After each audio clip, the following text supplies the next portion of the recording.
can't believe how many people I talk to, Craig, that have never heard of the words culture jamming. So, I mean, to someone who has never heard of it before, how would you describe culture jamming? Well, first of all, I don't want to be contrarian. Well, actually, I do want to be contrarian, but I don't want to be perverse. I must say I don't really care if people know the words culture jamming. It really has to do with activity.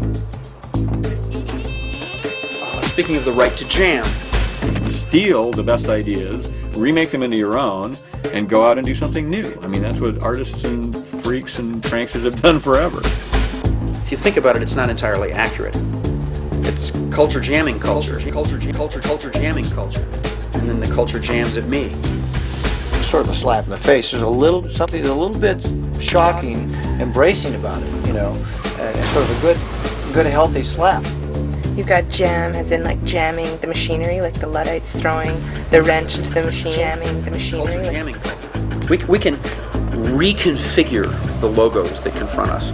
We have that power. Billboards are there, the canvas is there, go use it. Reconfigure. You know, just get out there and don't get caught.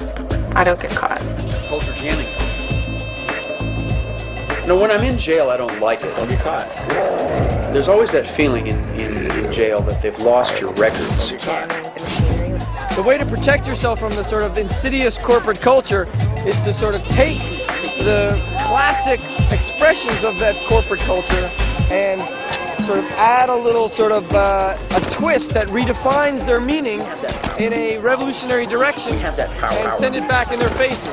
That sounds like as good a definition as culture jamming as I can come up with extemporaneous. What did the peasants do in the Middle Ages when they're being wiped out by the aristocracy? You know, they tried to get a job as court jester. You know what I mean? Where they wouldn't kill them and they'd feed them and they could make fun of the king and get away with it. I mean, the rest of them got hacked to bits. Culture jamming, you know, in essence, in a single sentence, is, you know, again, semiological guerrilla warfare.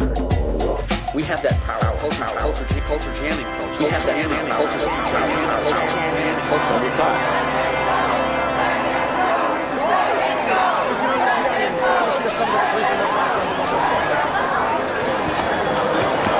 What's my product? Stay on that bum. You arrested. What for?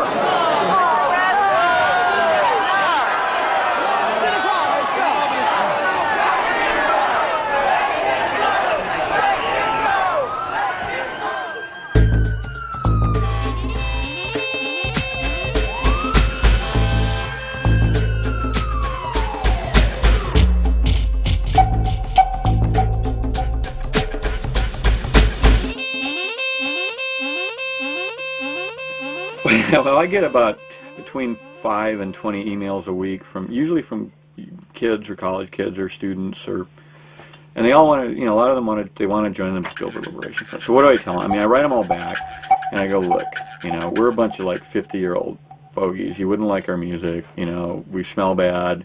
We're really old and creaky. We'd have a hard time keeping up with you. Why don't you start your own group? Okay, and that's what we did.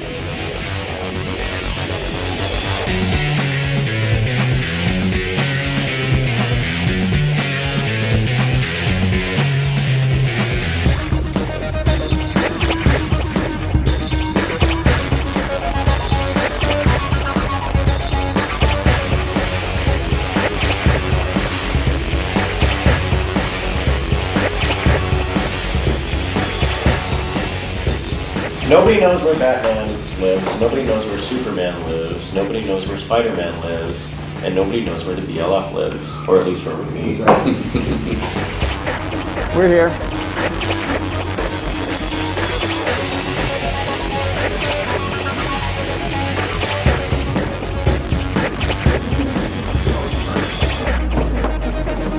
And this is the Batcave. This is where we decide everything. It's our lair du jour. Shield activated. Call meeting to order. Yeah, I'd like to call the meeting to order, Gilbert Liberation Front, in our 24th year now, and we're preparing another outdoor advertising campaign. We don't have a particular BLF look. We don't have a particular graphic design concept. If there's any overriding or underriding sort of philosophy, it's minimalism. So if you can bust those same wires by changing one letter, you know, why grandstand by changing the whole sign? Am I right, Jack? Precisely. Next slide here, the LSD job, for instance. Great example of a massive alteration with zero budget. Correct. With zero technology. Absolutely. Just turning the switches off on the Hillsdale sign to make it say Optimum LSD. It didn't cost us a dime. And as a matter of fact, we went back 2 weeks later after they switched it back, and then we turned it back off again. Now, the more times we do it, the more profitable it is. Am I right? Exactly. Okay. Next slide here. Billboards, transit ads, and street furniture are the three categories of advertising that we're most interested in here. And I think a lot of them are getting the message, quote unquote. The message? The message. Oh, yeah. Right. No, the medium. Oh, the medium. No, is it the message? No, it's the medium. Medium is The message. Okay, show of hands. The medium. Show of hands. Medium. Medium or message? Medium rare. Medium rare. Yeah. Medium. Message. Message. We love billboards. Well, a big part of our mission has been to encourage people to go ahead and use these canvases. Artists, maniacs, business people, you know, right wing, left wing, we don't care as long as they're putting up their own message. We are a billboard and transit advertising company. We are the largest in the world. We have approximately 240,000 advertising faces in North America. We're in Canada and we're also in Mexico. We're not out to extinguish billboards. No. We're just out to make them more of a populist form. Yes. And allow more people access to something that, frankly, most people can't afford. There's a new renaissance in outdoor advertising. That's right. They are everywhere and they are in your face. And consequently, we believe that they're common property. I mean, since they're ubiquitous, you simply can't avoid billboards. You might as well have fun with them.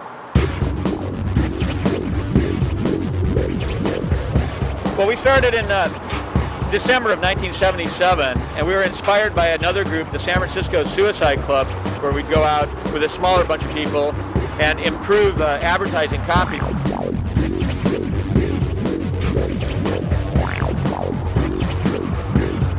The advertising campaigns of the 70s were pretty largely hackneyed and not very creative, and we felt that they needed some help with their ad copies. For instance, the Fact cigarette campaign, and the caption was, "I'm realistic, I only smoke Fact." Now, we thought that was pretty silly, so we changed those billboards to say, "I'm real sick, I only smoke Fact," with an arrow going from the word Fact to the Surgeon General's warning. Now, we weren't against smoking or anything like that. Actually, we're very pro-smoking. We just wanted to help them out with their ad campaigns, so it was a little more truthful.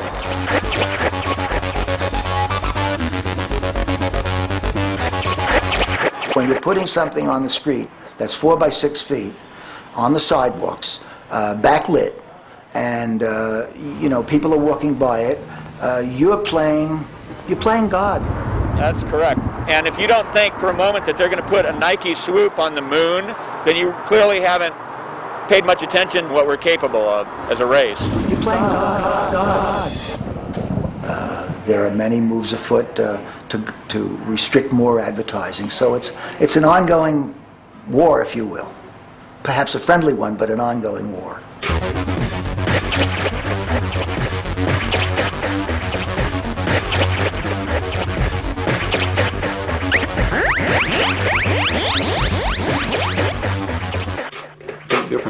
Think Different was pretty recent. That was 99.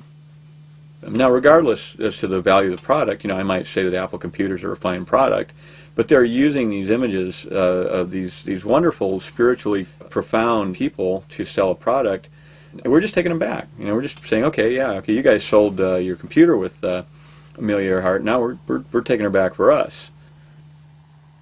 You know, I mean, it's like, what would she think? I mean, she flew off in a plane and disappeared. I mean, she was a doomed icon. You know, a very romantic image.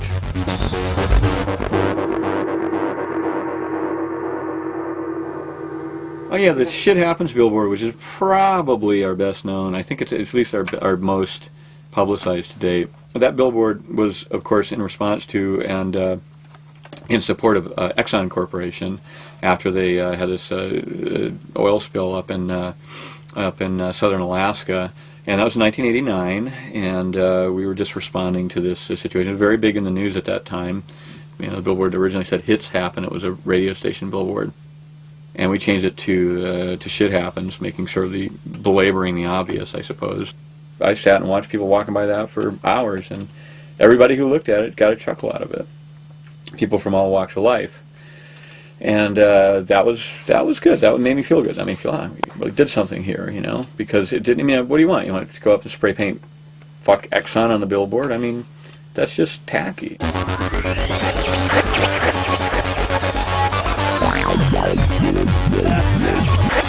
The culture jamming for me is like breathing. If you never exhaled, you'd suffocate, right? And yet we're just supposed to sit back and just take in like all the streaming commercials and television and messages, and I'm supposed to take it in. It's just supposed to all stay inside? No way.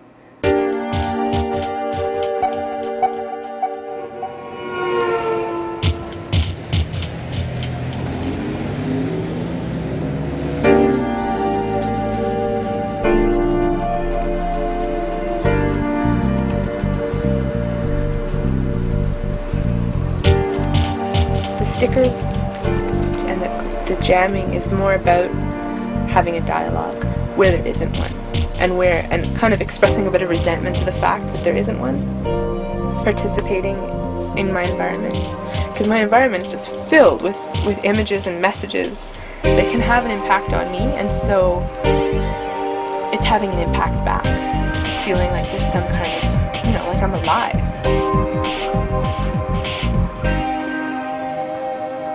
There's no button on my television so that I can go and talk back into it and send it back to NBC or ABC or CBC or whoever, right? There's no, on the billboards, there's no place where they say, okay, what's your reaction? There's no design in the system for my response, for any kind of engagement or participation. So it's just a way of kind of carving out that place in space. That place, that place, that place, that place.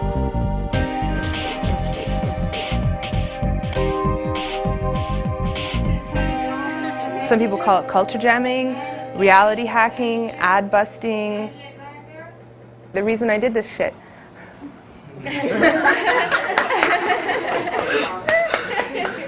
The reason I censorship. The reason I do my collages and my art was because I was frustrated, and like so an aunt got me a subscription. I almost said prescription, which would have been funny, but a subscription to 17 magazine, and it would come, and I noticed that after reading it, I'd always feel really bad. I'd feel really bad, and that's why I started cutting them up and re-gluing them together, because it started to make me feel a little bit more powerful in the situation, like I had a bit more control. Jamming the machinery.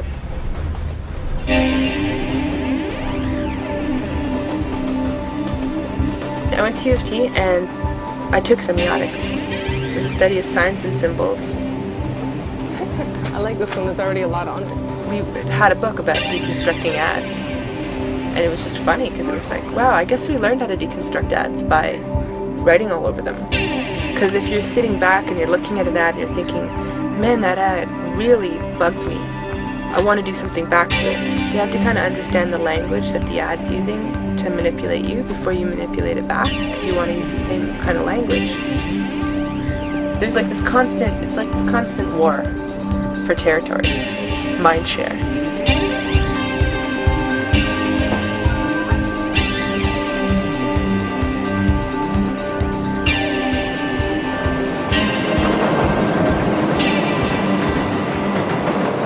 Then there's always that really interesting moment when I'm putting out the stickers, because whoever's on, I check out the people on the train, and sometimes I'm a little like less obvious about it, and other times if I'm feeling really brass, I'll just like peel it off and look around and like stick it on and be like, yeah, I'm not supposed to do that, but I did it. Like, what are you gonna do about it? I bet you like it because it's something interesting to watch.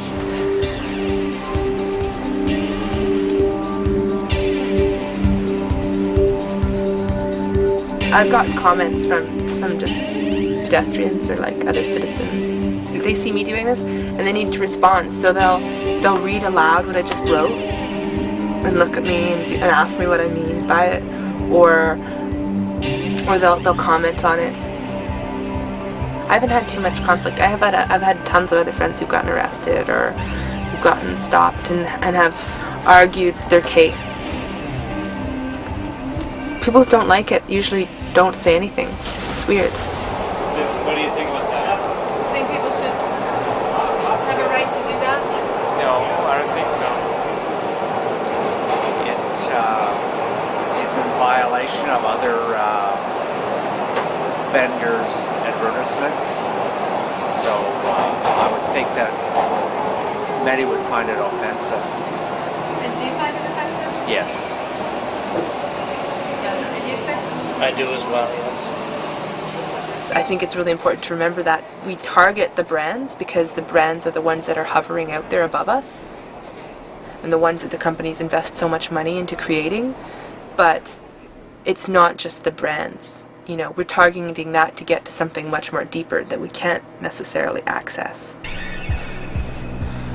That's one of the reasons culture jamming is so popular among so many people, is because they can't call up and call Philip Knight from Nike and tell him to have more responsible labor practices, but they can access one of the many plethora of Nike ads that are in their environment, and they can start knocking that brand to have an effect. We want rolls and pies and shaved. We want contact and dial. We want laxatives and beer. We want Kool-Aid and clear toothpastes and margarines and fruit juices.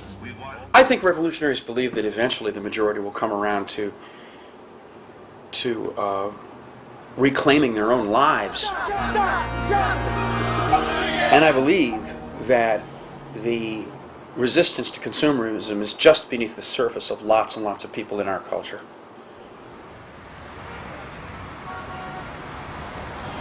How do you analyze your market? More and more selling must be done. Sell. Yeah, we brand it, they're brave. More and more selling must be done. Brand it. Expects to sell billions. Consuming Enough is enough. I do. What we're really talking about is changing consciousness. I like nice things. I like it. I love it. I like nice Billions of dollars in the process. Changing consciousness. Changing consciousness. Expects to Does sell feel revolutionary. billions. It does feel revolutionary. Stop shouting! It does feel revolutionary. Start shouting! Is that who I don't have?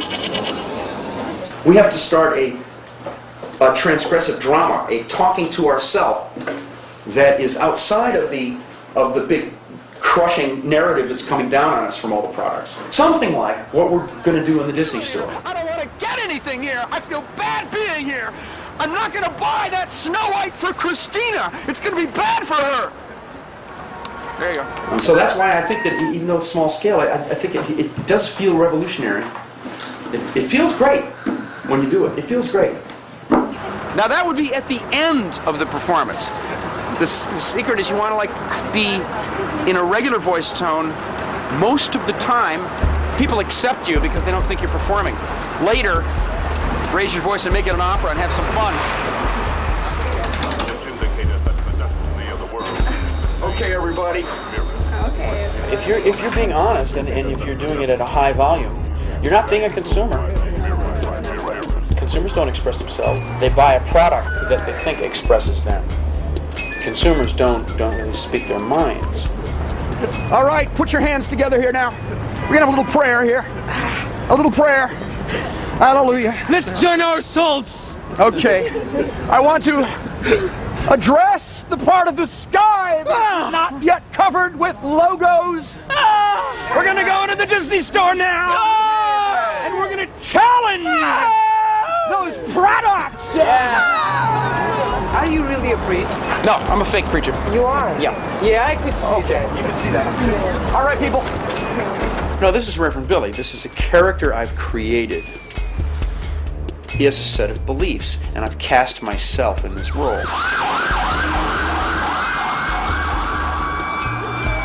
The old dare to be foolish never applied more than it does at any time than it does to right now.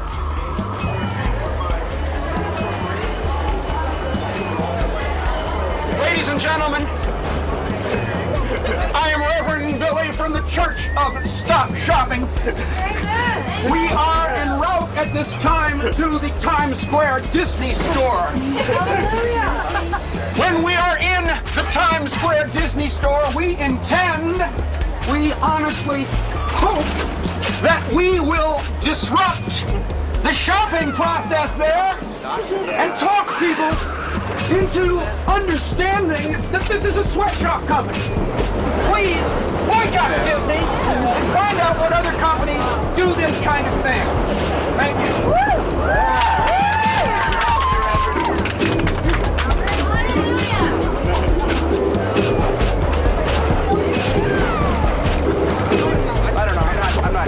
I'm not happening yet. No, I'm just warming up. I'm not on it yet. No. I don't have the rhythm yet. I just sounded sort of like a whiny liberal, which is what I am. On to the Disney store. Don't buy anything from Disney, children. Okay, let's have a little meeting. Let's distribute the cell phones at this time. All right. This is a remote control. Let's not be picky. I think this is the 28th Church of Stop Shopping action. And they definitely know when there are lots of cell phones around, when the store is full of people who have problems with Disney products. Look at this Pooh. It's a Pooh sweatshirt. I love it.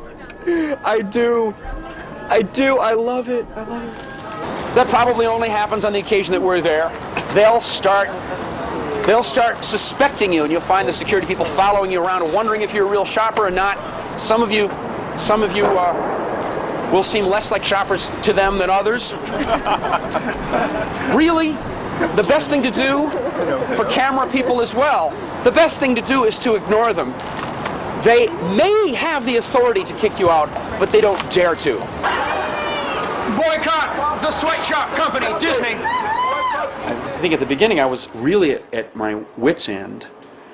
I had lost my theater in San Francisco. I guess I came to New York because it's supposedly the center of my world, the great mecca of theater. But then it was systematically already en route to submitting to the transnationals. Disney was signing this amazing Manifest Destiny deal to evict small vendors, and police were picking up anybody who didn't look as if they were in possession of a credit card.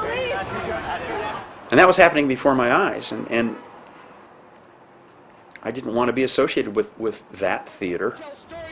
So I started shouting out on the sidewalk, preaching that Mickey Mouse is the Antichrist, and I was doing it in Times Square in front of their flagship store. This is all commodified. We're just buying things, and we think that that's the way that we construct the meaning in our lives. And we wonder why we have an empty feeling, a dull feeling. Of course, they want us to have that empty, dull feeling because we just get into that vicious cycle. We have to go back and buy something else. And don't get me wrong, I like nice things. I like nice cars.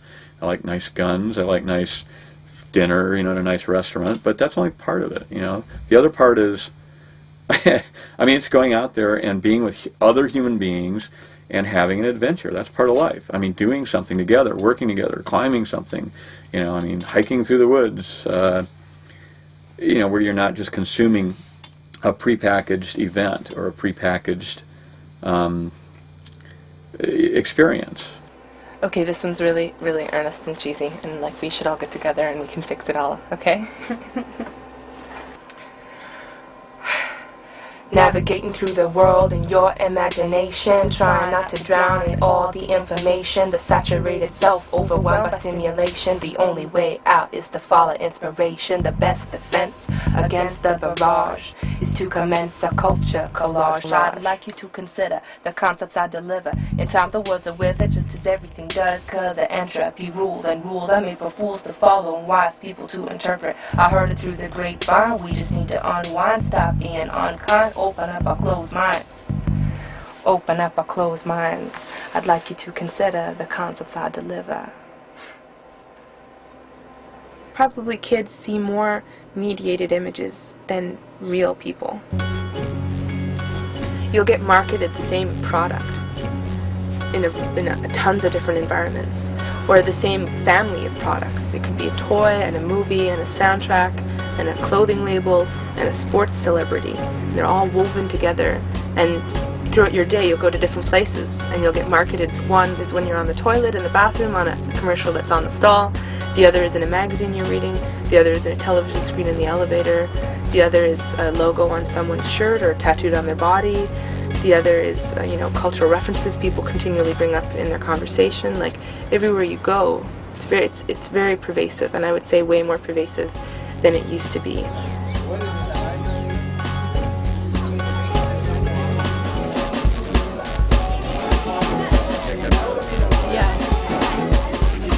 What system of information and communication is out there that's not influenced by interests, corporate interests? I don't know. Do what we learn in school, is that a biased? Well, let's just take a little stroll. Oh, okay. Do you have any soft drinks that are exclusively in your school? Which soft drink? Coke. Coke. So there's no Pepsi, nothing else? I need a Pepsi. So you've been branded two ways. You've got your Mac and your Coke. This is what our culture is all about, right? All of these brands, the reason that they mean anything to you is because people put a lot of work into just what it's going to mean in your head. There's an expression called mind share. And companies who make brands are concerned about the mind share that they have in the youth population. So basically they're saying, yeah, we've branded their brain really good. It's like, we've got a lot of mind share there. They know what our brand is and they like what it means. And if someone is going to go out and do something to poke fun at this, or to subvert it, or to expose what's really going on, suddenly that's threatening something that they've put so much money into in such a simple way. Like, you've been staring, you've been giving me this stare. You've been giving me this stare for like a while, and I want to know what's going on in that head of yours. Like, what are you thinking about this? You want to publish magazines yourself, and like we're on like completely different ends. We're on different ends. Where and how? Why? Well, because like even this class, right? Like we were talking about this the other day. We're learning to make media, right? Mm-hmm. And we're learning to put together stuff to actually grab people's attention and brand them or whatever. Mm-hmm. And then you're completely like coming in on the other side and saying that's not good. So yeah, I don't know. See, but you know what we have in common? We both like media. A lot of them just think ads are just a public service, telling them what's out there to choose from. Like, I still love Barbie and I can't stop. Yeah. It's everywhere in my house. I have backpacks and gym bags. I have everything Barbie and I can't stop. I have soap. Barbie soap that I still use. I cannot stop. Like, that's scary, and I don't want my kids to be like that. Have you done anything around Barbie? Like, have you done any work on your own around Barbie? No. Because you got a lot of stuff to work with. I know you got a lot I of do, stuff you to know, work with. It's really cool, and I know that, mental health horrible, I know all that, but I really like Barbie a lot. I never tell them to go out and do it themselves without being fully aware of how responsible they are. The teacher never has to condone what we're saying. Usually the teacher says, I don't condone this, but you should know about it. And I mean, it's the same case with so many issues. Like, kids should know about them, not necessarily be encouraged to do it, but knowledge is power. And there have been some books as of late, let's say the 90s, there's probably 10 books. And Adbusters, as I'm sure you know, is a magazine, an international magazine that's quite popular and available in a lot of bookstores, by the way. And everybody seems to know about that. And now the web has opened up, And actually, culture jamming is a category, as you may know, on the search engines now. And that it wasn't true about 3 or 4 years ago. And so it's earned a place, so to speak, in the spectrum of subcultural activities. So in that sense, it is kind of vernacular media criticism done by ordinary folks outside the academy. It's academy hacking in that regard. It's drive-by cultural criticism.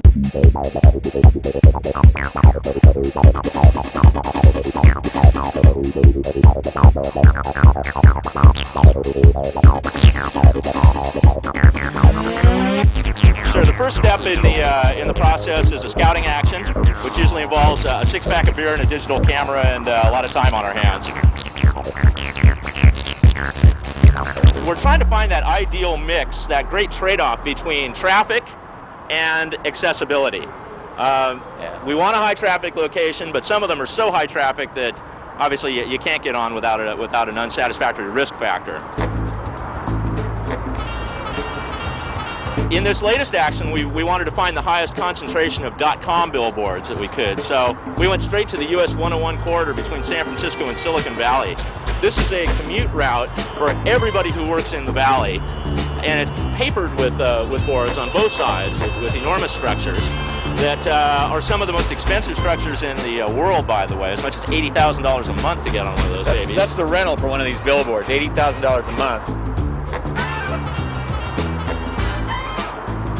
The next step will be creating mechanicals from that, which is where we'll create our overlay and actually put that into production. Our method of choice now is to paste up onto a lightweight foam core with two-sided tape, double stick tape. Wonderful stuff. It's easy on, very easily. Easy on, easy off, and no damage to the underlying billboard. Right, which is important to us because we always keep in the back of our mind that there are real people who are going to have to come up and clean up our mess after us. I mean, they get up there and they do some stuff. We like to make a habit of leaving a little something behind. That's right. Usually we leave a 12-pack of beer, and not the cheap stuff either. No old Milwaukee. We just, no big deal though. We just take it down and change it. It's still entirely illegal, but I think we get some points for style. Yes.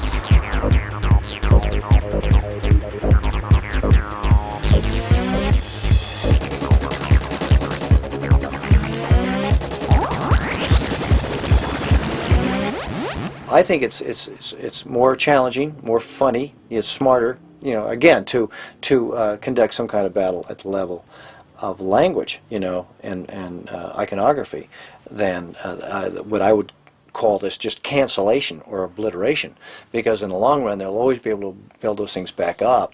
What we're really talking about is changing consciousness, and sort of encouraging critical perspective. Boycott Disney. They're a sweatshop company. Take the mask off the cross.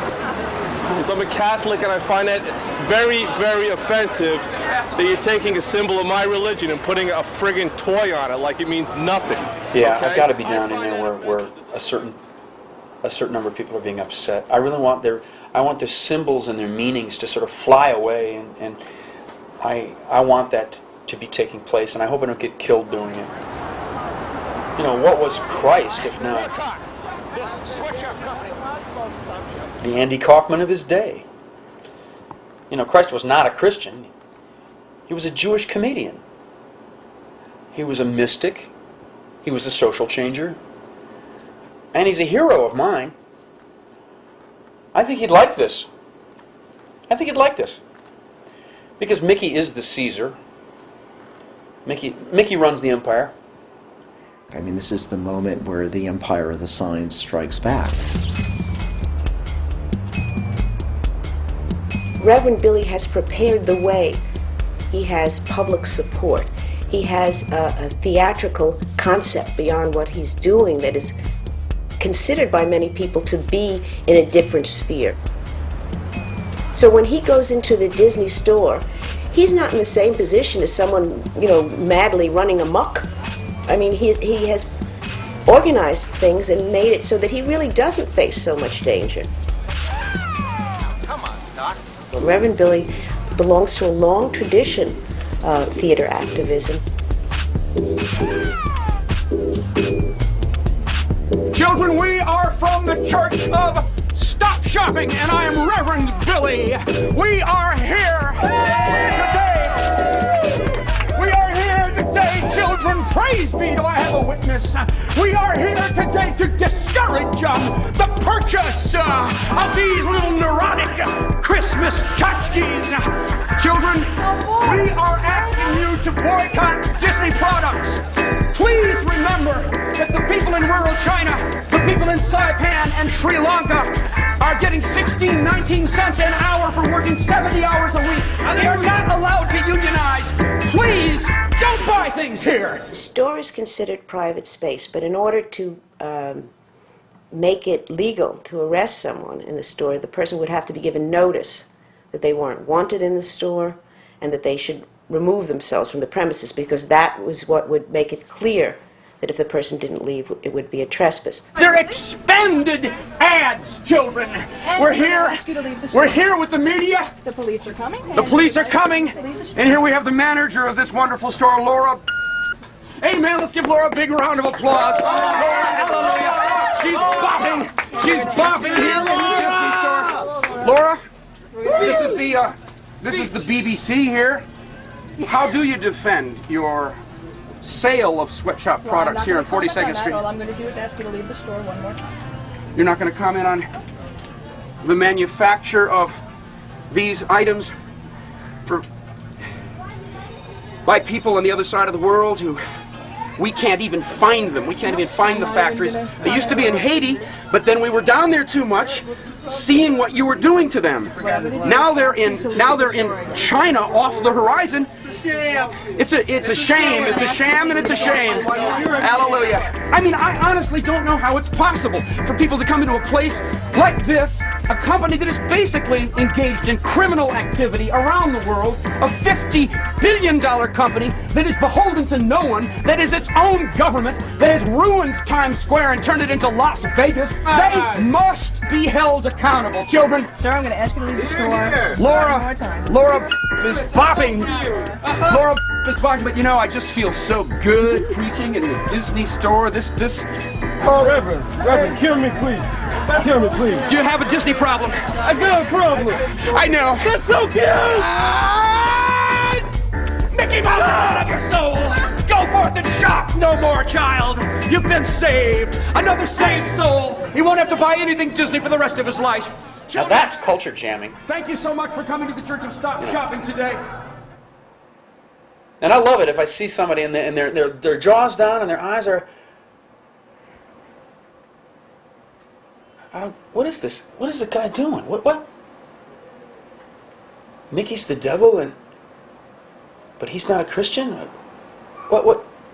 Is he an actor? Or is this a stunt? And you see him looking around, they're looking at the cameras, and they're trying to add it up. As soon as they can add it up, then it's less important to them. If that suspension takes place for 2 or 3 or 4 minutes, they're going to take that home and they're going to still be thinking about it a week later. And I'd just like to say, Laura, you've been very polite. Yeah, okay. Hallelujah. Good night, people. They might even hesitate to buy a Disney product. Maybe. I'm just offended by what just happened in the store. Where I spend my money and where I go to shop is my business, not anyone else's. Especially an idiot like whoever he was. Oh, you were offended with what he had to say. Right. I'm offended that Disney has a sweatshop. I could see Kathy Gifford and but Disney. I'm going to check it out, I tell you, because I spend a lot of money in Disney.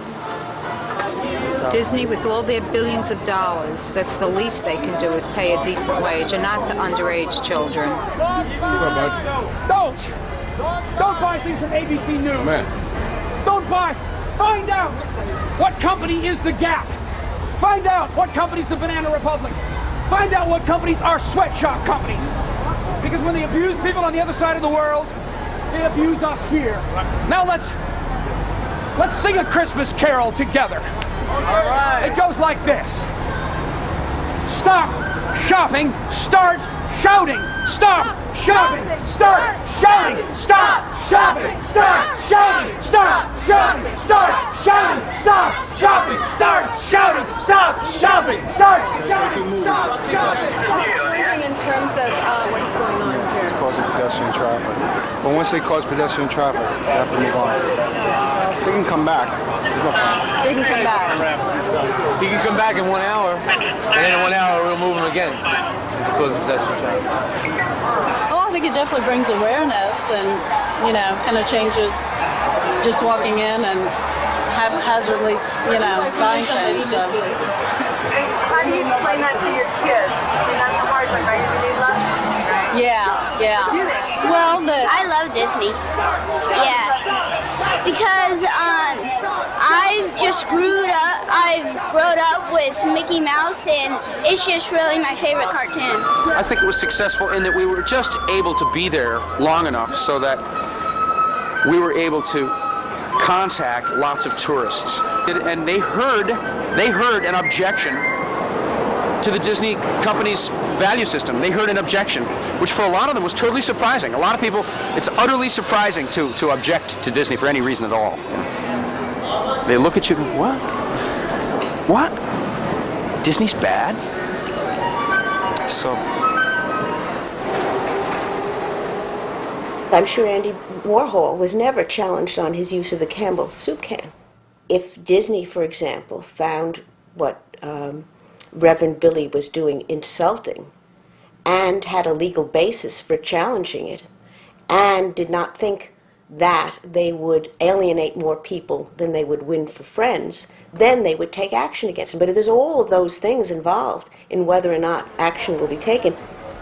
This is culture jamming as making a mockery of consensus reality. Frank Zappa, Abby Hoffman, the Firesign Theater. That is to say, it is this marvelously wily, subversive, carnivalesque spirit that is all about everyday Dada, what the Situationists, who were a species of culture jammer in the late 1960s, very specifically as theorized in the writings of Guy Debord, the French Situationist. They were about what they called the theater of everyday life. I think it might be fair to identify it more properly as this kind of a 20th century movement, because I think a lot of it has to do with mass media and a particular reaction not just against commercial interests, but the sort of the propaganda, basically, of commercial interest. Advertising. Have a little fun, really. It's more like a yippie idea of really kind of a joyous revolution.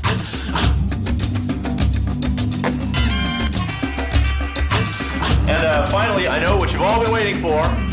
Ladies and gentlemen, I give you .com 2000.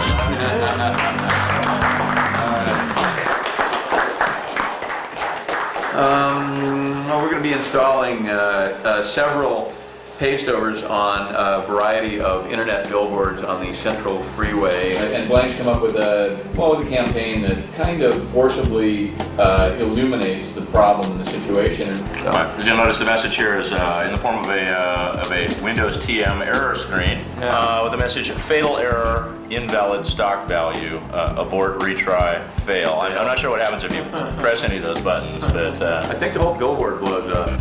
I don't even want to know. From a legal standpoint, I'd just like to make sure that each and every one of you, of course, know that you will be at my home on Sunday when whatever happens, as we'll be all enjoying a barbecue. I saw you there. Of course. Oh, right, we're all there. Exactly. Your house, our legal counsel's house. Exactly. On Sunday evening from about, say 4:30 till about midnight. Yes. In fact, you're in charge of the ambrosia salad. Well, generally, unless they're caught in the act, it's hard. It's not like a fingerprint. Well, I debate the fact that it's illegal, actually. See, property damage is illegal, and we don't actually damage these billboards. So, in effect, we're not really doing anything illegal. We're just borrowing the space. There's a $400 cap in terms of what's a felony or what's a misdemeanor. So if a kid swabs up a board and you can replace it for $50, that's still a misdemeanor. If they really destroy a valuable $5,000 or $10,000 or $20,000 a month billboard, and you're talking about a felony. So your radio's I got one. Ready to now. Can I go ahead and leave these? Cutting the tape. I got several razor blades here.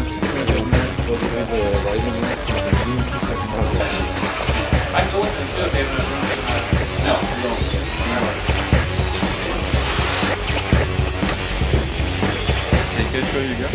Primarily, though, it's defacing private property. Com check, anybody over? It's a shame that our society has put us in this position. We have an illumination patrol at night, and occasionally you'll make an arrest right there. You know, there are certain technicalities of the law that apply. I mean, like, take trespassing, for instance. How many people do you know have ever done any hard time for trespassing? Gets here. Anybody got to take a piss? Do it now. Says, and ma'am, move back in that direction and keep an eye on the oncoming traffic. Keep the radio up and ready to go. Team, be advised, there's a ravine between us and the bridge. All eyes forward.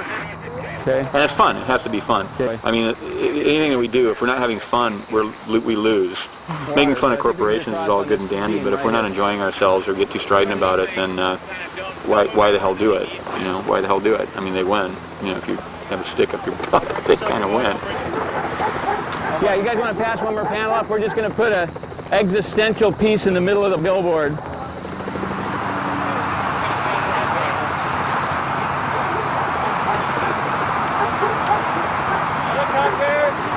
Helicopter! Copy that, thank you. Phil, did you pick that up?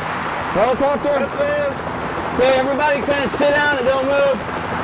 Code red on the pole. Code red. Code red. Code red on the leaving area. They got a light.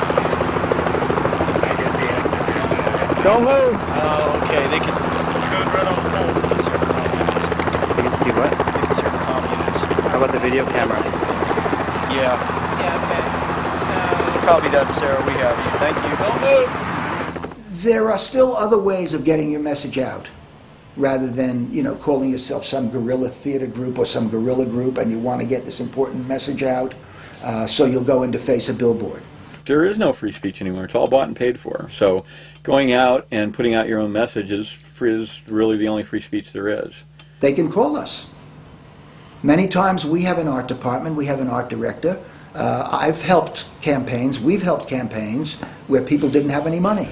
I doubt any of those companies would really run ads that are contrary to their bottom line, to their political stance. I doubt they would. I don't think they do. As a matter of fact, I've heard of many instances where they haven't, where political groups came up with enough money to rent a billboard and they wouldn't rent it to them because they didn't like what it said. I mean, people spend hard-earned money to buy billboards. What right does some group have to go up and deface that? Clear? Look clear? Code green unless somebody has an objection. Code green. You okay? Okay. Down a little bit. There. Beautiful. Okay, cool. Let's go. Pack up the stuff. Excellent. That went better than planned. Don't leave any junk, any garbage. Let's take all our stuff. Where are you guys at? Over. Final billboard in sequence. We're going to turn the switch on, and the lights are going to do whatever the hell they want to do. It's alchemy. Got the one that's light up. Okay, here we go. Ow! Son of a bitch is hot! That's the last one. We're going home. Oh, I could spend the next 40 years in going to public meetings and litigating and doing all that sort of thing and not accomplish a damn thing. Whereas I can spend, a day putting a small campaign together and go out and have 10,000 people see it and take a photograph of it and put it on our website and have 100,000 people see it. I mean, it's pretty obvious to me what I should be doing.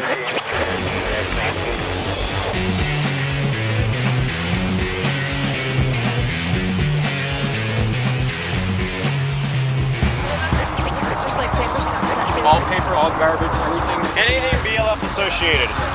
I'll bring one of them. Yeah. Take this with you and just ditch it if anybody. I'm going to keep a towel with me, same purpose. Okay. Keeping one, but I don't want to be carrying anything that can be associated with this except for this and this pile of garbage. I've got one towel on me, and that's for being in town. Okay, let's go, let's go, let's go.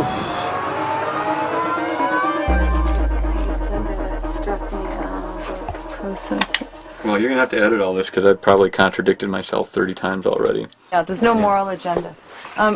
Can I have the, Some people can't can deal I with have my that. Matter cable? of fact, some people simply can't deal with that. Some journalists can't deal with that because they can't put it in a box.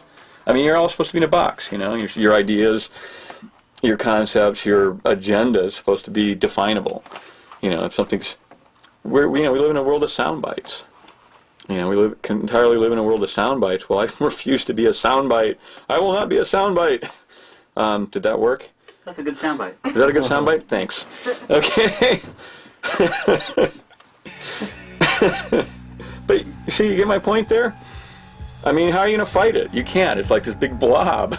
You can't fight it. You just have to like stay a few steps ahead of it so it doesn't absorb you. I mean, what are you going to do? I mean, you got to laugh at it, because if you don't, you rip your throat out. I mean, I will not be a sound bite. I will not be a sound bite. I will not be a sound bite.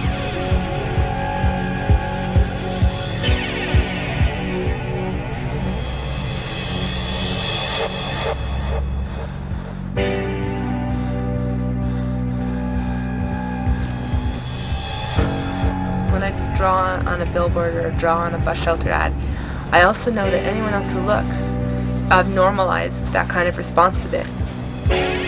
You know, if they've seen one instance of it, it becomes an option.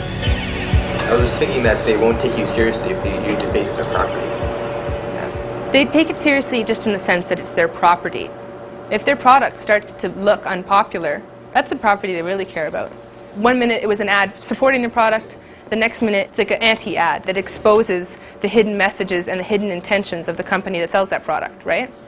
Why is what I'm doing illegal? Tons of things that were really important at different times were illegal.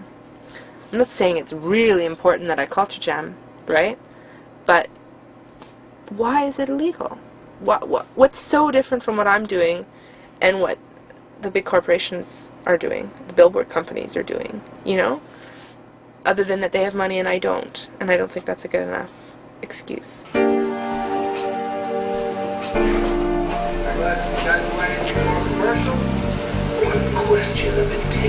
Where do you draw the line as to where they can't market? Is there a marketing free zone anywhere that's just sort of your space? Do you feel like anyone's other than you gonna fight for that?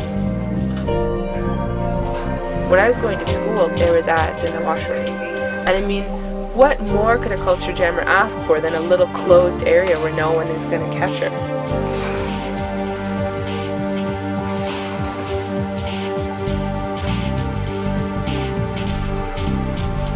I'm going to watch this too.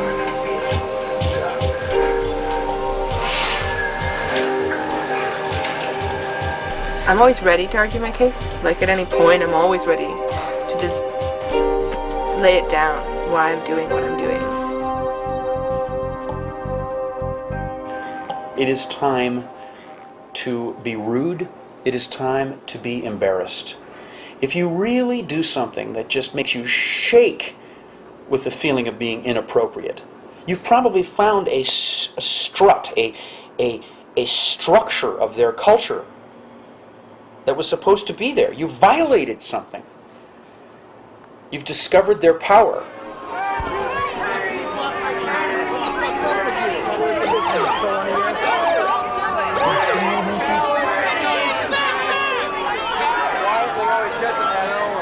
I mean, if your goal is to get arrested, you behave, or to get stopped, which is often a goal, you know. Maybe sometimes it's better to have someone stop you from what you're doing, to have people pay attention.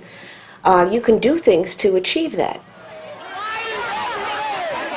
I've been arrested at about a monthly rate. That's about as much as my lawyer allows me to be arrested.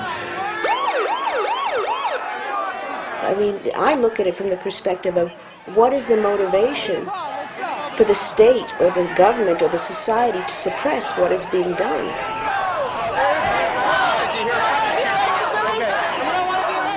Because you can do the same thing 1 year as you did the next year, and 1 year you will be arrested and the next year you won't. So do you not have the same right each year? Your right doesn't change. What changes is the intent and what the society, what the state wants to do, whether the state wants to suppress it or not.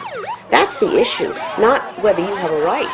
Of course you have a right. You have any right, you know, you assert You have as much rights as you want to assert, and the only limits to your right is what the state says, no, you don't have that right. We won't let you have it today. NYU will charge me with criminal trespass in the evening, and then I have to stay in jail overnight, and then in the morning there's no charges. No, I call these things tactical interventions, and they're not strategic. In fact, to turn back capitalism, that's a tall order.